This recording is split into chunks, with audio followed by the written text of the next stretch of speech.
Assalamualaikum warahmatullahi taala wabarakatuh. Selamat berjumpa kembali Bapak Ibu dengan channel Education and Sport pembahasan matematika itu mengasihkan. Baiklah Bapak Ibu, kita lanjutkan pembahasan mengenai tes PPPK tahun 2021 ini.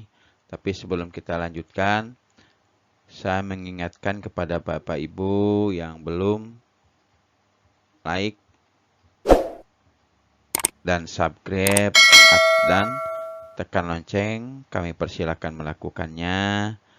Dan kepada yang sudah melakukan, saya ucapkan terima kasih yang sebesar-besarnya karena like dan subscribe yang Bapak Ibu lakukan merupakan modal bagi kami untuk tetap eksis menyampaikan masalah pendidikan dalam rangka meningkatkan mutu pendidikan anak bangsa yang sangat kita cintai ini. Baiklah Bapak Ibu, pada video kali ini kita masih tetap membahas soal-soal tryout tes PPPK tahun 2021 ini pada bagian ke-29 khusus bagi guru. Bapak Ibu ya, bagi guru SD. Baiklah Bapak Ibu, kita lihat soal yang pertama. Ini masih melanjutkan mengenai video sebelumnya, video ke-28 tentang lawan kata Bapak Ibu ya. Lawan kata dari suatu kata. Misalkan nomor satu gugur, lawan katanya yang A rontok, yang B tunas, C salju, D jatuh, E tumbuh. Kita lihat pembahasannya mengenai arti-arti dari kata-kata A, B, C, D atau kata-kata sebagai pilihan Bapak Ibu ya. Kita lihat pengertian dari rontok adalah lepas satu persatu. Itu pengertian dari rontok Bapak Ibu ya. Kemudian tunas. Tunas artinya bagian dari tumbuhan. Salju adalah es yang berbentuk serutan. Kemudian kata jatuh artinya proses menuju ke bawah. Dan tumbuh adalah proses hidup menjadi lebih besar dan banyak. Oke, kita lihat pengertian dari gugur Bapak Ibu. Gugur sama artinya dengan jatuh, berjatuhan, atau runtuh. Bisa juga dikatakan mati dalam pertempuran. Oke, jadi yang cocok pilihannya dengan kata gugur. Ingat lawan katanya Bapak Ibu ya. Berarti lawan kata dari gugur adalah tumbuh. Karena di sini arti gugur adalah jatuh atau berjatuhan, bisa juga runtuh atau mati. Jadi lawan kata dari gugur adalah tumbuh. Karena pengertian tumbuh proses hidup menjadi lebih besar ya. Proses hidup berarti. Kalau gugur mati. Lawan kata mati adalah hidup Bapak Ibu ya. Berarti isiannya adalah yang E. Kemudian kita lihat nomor 2. Kapabel. Lawan katanya A. Rajin, B. Piawai, C. Mampu, D. Bodoh, E. Pandai. Kita lihat pengertian-pengertiannya Bapak Ibu ya. Pengertian dari kata-kata pilihan. Nah, yang ini Bapak Ibu ya. Ada yang A kata rajin. Apa pengertian kata rajin? Rajin adalah melakukan berbagai tindakan. Itu pengertian dari kata rajin. Kemudian piawai. Piawai pengertiannya atau artinya adalah ahli.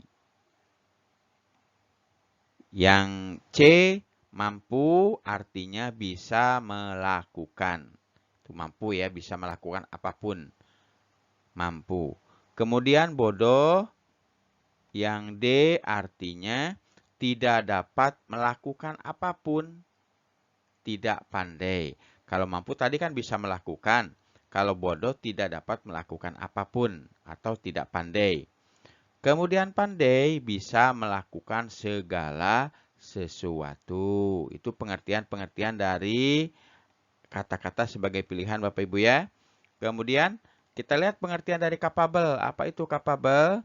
Capable diartikan dengan pandai, cakap, sanggup. Ya, lawan dari kata pandai adalah tidak pandai atau bodoh. Jadi, dengan demikian maka isian untuk soal nomor 2 ini adalah D, bodoh. Nah, gitu Bapak Ibu ya.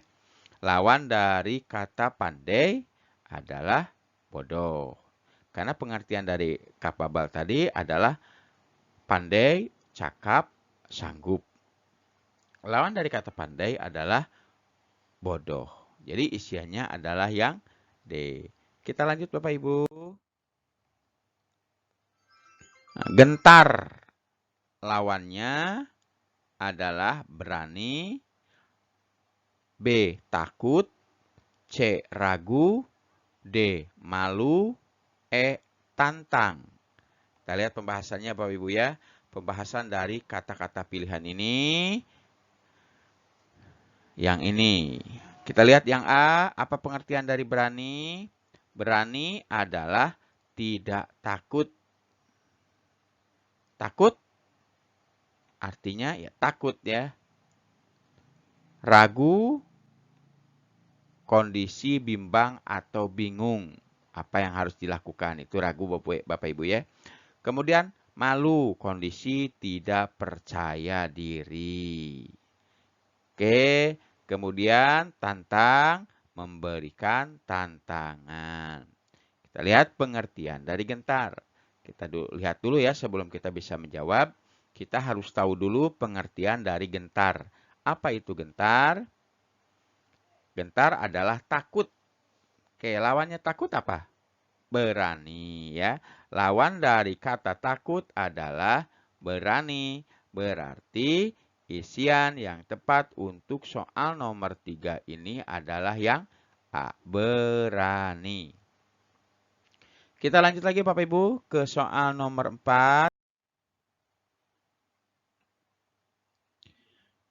Leko, leco ya. Lawannya adalah A, cebol, B, kate, C, mungil, D, kerdil, E, raksasa. Kita lihat pembahasannya Bapak Ibu ya. Pembahasan dari cebol, kate, mungil, kerdil, dan raksasa. Kita lihat. Ya, kita lihat apa sih pengertian dari cebol? Cebol adalah pendek dan kecil. Kemudian kate, ini ada di biasanya ayam ya, ayam kate gitu Bapak Ibu ya. Kate adalah ayam pendek dan kecil. Ada juga mungil. Mungil. Ya, mungil artinya pendek dan kecil juga. Nah, jadi biasanya perempuan senang dikatakan mungil Bapak Ibu ya. Padahal pengertiannya pendek dan kecil juga. Kemudian kerdil. Kerdil adalah pendek dan kecil sama juga Bapak Ibu ya. Raksasa yang beda. Raksasa adalah besar dan tinggi. Kita lihat pengertian dari leko atau leco sama dengan kerdil. Atau cebol atau kecil. Karena yang ditanyakan lawan dari kata kerdil adalah raksasa. Berarti isiannya yang tepat adalah yang E, raksasa. Kita lanjut lagi Bapak Ibu ke soal nomor 5. Timpang lawan katanya. Lawannya Bapak Ibu ya, lawan katanya adalah A. Pincang, B. Seimbang, C. Benar, D. Sama, E. Seimbang. Kita lihat pengertian-pengertian dari kata pincang, seimbang, benar, sama, dan seimbang. Kita lihat Bapak Ibu ya. Kita lihat pembahasannya. Pengertian dari pincang, seimbang, benar, sama, dan sempurna. Yang E sempurna Bapak Ibu ya. Kita lihat yang pincang adalah kondisi tidak seimbang. Itu dikatakan pincang. Kemudian kalau seimbang, kondisi yang tidak berat sebelah. Tidak berat sebelah berarti seimbang. Dan benar artinya kondisi tidak salah. Kalau sama artinya tidak berbeda. Kalau sempurna berarti tidak ada cacatnya. Ya, tidak ada cacat artinya arti dari kata sempurna. Kita lihat pengertian dari timpang. Timpang artinya tidak seimbang. Ya, tidak seimbang. Ada kekurangan atau berat sebelah. Cari lawan kata dari berat sebelah adalah apa kira-kira Bapak Ibu? Lawan kata dari berat sebelah adalah seimbang ya. Tidak ada berat sini, berat sana, tidak ada. Seimbang berarti isian yang tepat adalah yang B. Yang ini Bapak Ibu ya, seimbang. Oke, kita lanjut lagi Bapak Ibu ke soal nomor 6. Masih tentang lawan kata. Tesis lawan katanya adalah A. Hipotesis, B. Epitasis, C. Sintesis, D. Antithesis, E. Sintaksis. Kita lihat pengertian-pengertian dari pilihan ini ya. Pengertiannya kita lihat di pembahasan. Nah, ini Bapak Ibu ya. Dari pembahasan ini kita lihat ada hipotesis, ada epitasis, ada sintesis, ada antitesis, ada sintaksis. Oke, kita lihat pengertiannya. Hipotesis artinya jawaban sementara yang sifatnya dugaan. Itu pengertian dari hipotesis. Kemudian epitasis artinya interaksi yang berlangsung pada fenotip yang dihasilkan oleh dua gen. Itu dalam pelajaran biologi biasanya Bapak Ibu ya. Kemudian ada juga kata sintesis. Sintesis adalah rangkuman dari berbagai pendapat. Kita buat skripsi biasanya Bapak Ibu ya. Kita mensintesiskan, merangkum dari beberapa pendapat. Kita buat rangkuman terbarunya ya. Kemudian ada antitesis. Antitesis adalah pernyataan yang bertentangan dengan kebenaran atau tidak didukung oleh argumen-argumen. Itu pengertian dari antitesis. Dan pengertian dari sintaksis adalah cabang linguistik yang berhubungan dengan nomina, verbal, adjektif, dan numerik. Nah, sebelum kita jawab, kita harus tahu dulu pengertian dari tesis ini apa. Kita lihat ya, tesis adalah teori atau pernyataan yang dikemukakan dan didukung oleh argumen-argumen. Ingat, kita cari lawan katanya. Lawan kata dari tesis adalah, berarti lawan kata dari teori atau pernyataan yang dikemukakan didukung. Berarti yang tidak didukung Bapak Ibu ya. Berarti lawannya adalah antitesis. Ini Bapak Ibu ya. Yang D. Ya, lawan dari tesis adalah antitesis. Karena pengertian dari tesis tadi, teori atau pernyataan yang dikemukakan dan didukung oleh argumen-argumen. Ya, itu pengertian dari tesis. Sedangkan pengertian dari antitesis adalah pernyataan yang bertentangan dengan kebenaran atau tidak didukung oleh argumen-argumen. Dengan demikian, maka pilihan yang tepat adalah yang D, antitesis. Kita lihat lagi nomor selanjutnya Bapak Ibu, nomor 7. Nah, ini lain lagi Bapak Ibu ya. Sapi ada hubungannya dengan ekor. Titik-titik dengan titik-titik ya. Kita lihat. Yang A, telur dengan butir. Buku dengan lembar. Kain dengan meter. Kemudian yang D-nya pakaian dengan kodi. Kertas dengan kilogram. Mana kira-kira yang tepat ya? Mana kira-kira yang tepat? Kita lihat sapi dihitung dengan ekor. Sedangkan telur dihitung dengan butir. Berarti isian yang tepat untuk yang nomor 7 ini adalah telur, butir Bapak Ibu ya. Yang A berarti. Isian yang tepat adalah yang A. Sapi berhubungan dengan ekor, sedangkan telur berhubungan dengan butir. Oke Bapak Ibu. Nah, kita lanjut lagi ke soal nomor 8. Ya. Oke, kita lihat belajar hubungannya dengan pandai. Sama dengan titik-titik berhubungan dengan titik-titik. Kita lihat ABC-nya. Yang A, potret, ada hubungannya dengan kamera. Rajin, ada hubungannya dengan bodoh. C, litografi, hubungannya dengan batu. D, bekerja, hubungannya dengan ahli. E, cetak, hubungannya dengan kertas. Kita lihat pembahasannya. Jika banyak belajar, otomatis kita akan menjadi pandai. Gitu Bapak Ibu ya. Belajar akan menjadi pandai.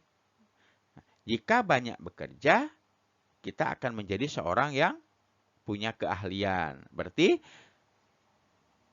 belajar pandai, ya pasti pandai. Kemudian kalau bekerja, pasti menjadi seorang ahli. Dengan demikian, maka isian yang tepat adalah yang D, bekerja, ahli. Oke, kita lanjut nomor 9 Bapak Ibu. Nah, ini dia.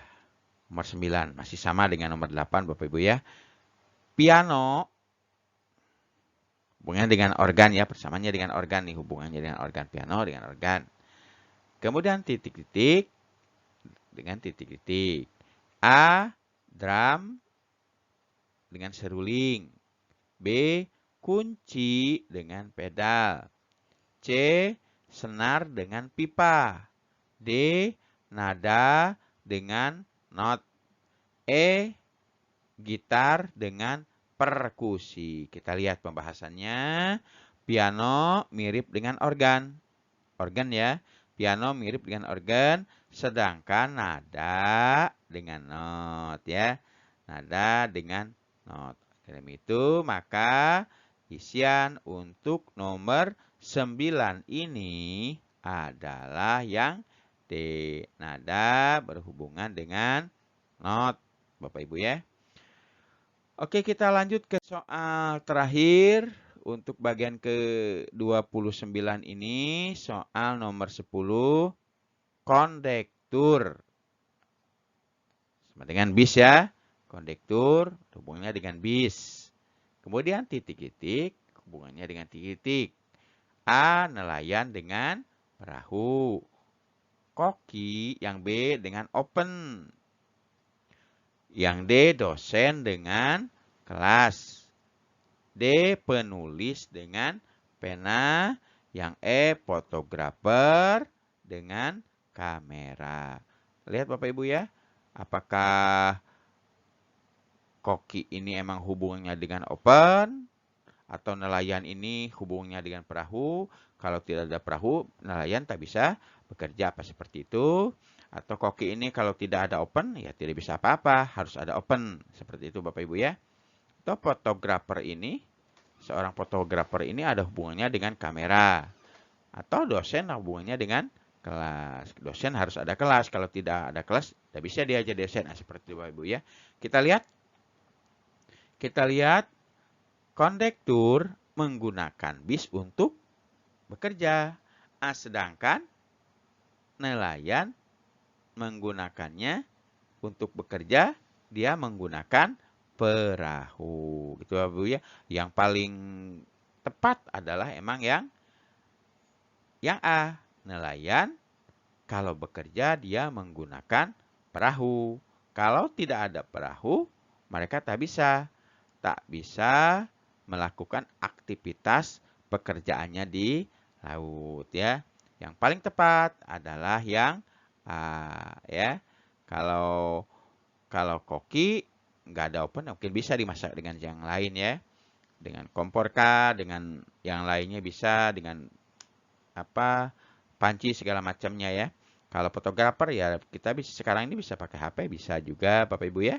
Atau bisa dengan lain, handycam mungkin bisa juga. Jadi isian yang paling tepat adalah A. Nelayan, perahu. Oke Bapak Ibu, itu aja yang bisa saya sampaikan untuk bagian ke-29 ini. Saya ucapkan terima kasih atas perhatiannya. Sebelum saya akhiri, saya hanya mengingatkan kembali kepada Bapak Ibu yang belum klik like dan subscribe-nya, kemudian tekan loncengnya, silahkan like atau klik like dan subscribe-nya, kemudian tekan loncengnya, agar Bapak Ibu tidak ketinggalan video-video yang terbaru yang saya upload nanti. Ya, ada hubungan masih dengan tryout bagian ke-30. Dan jika menurut Bapak Ibu video ini bermanfaat bagi kita semuanya yang akan menghadapi tes PPPK tahun 2021, silahkan di-share video ini, disebarkan video ini kepada orang-orang yang membutuhkan agar persiapan mereka dalam menghadapi tes PPK tersebut dapat berjalan dengan baik sehingga pada akhirnya mereka bisa langsung lulus ya. Boleh Bapak Ibu share melalui media sosial seperti Facebook, Twitter, Instagram, dan WA, atau yang sekarang ini lagi ini apa tuh namanya Bapak Ibu ya, yang satu lagi nih ya, silahkanlah di-share lah Bapak Ibu ya, di-share, dibagikan kepada orang-orang yang membutuhkannya. Karena kalau yang Telegram ini kan harus ada grupnya Bapak Ibu ya, harus ada grup biar kita bisa saling berkomunikasi. Jadi mungkin yang bisa kita sebarkan adalah Twitter, kita bisa Facebook, kita bisa Instagram, kita bisa Bapak Ibu ya. Silahkan di-share atau Bapak Ibu langsung kasihkan linknya. Kasihkan link yang ada di YouTube ini, silahkan kasihkan. Atau Bapak Ibu langsung kasihkan nama channelnya. Channel Education and Sport Pembahasan. Oke Bapak Ibu, sekali lagi saya ucapkan terima kasih yang sebesar-besarnya. Saya akhiri dengan ucapan terima kasih. Wabillahi taufik wal hidayah. Wassalamualaikum warahmatullahi wabarakatuh.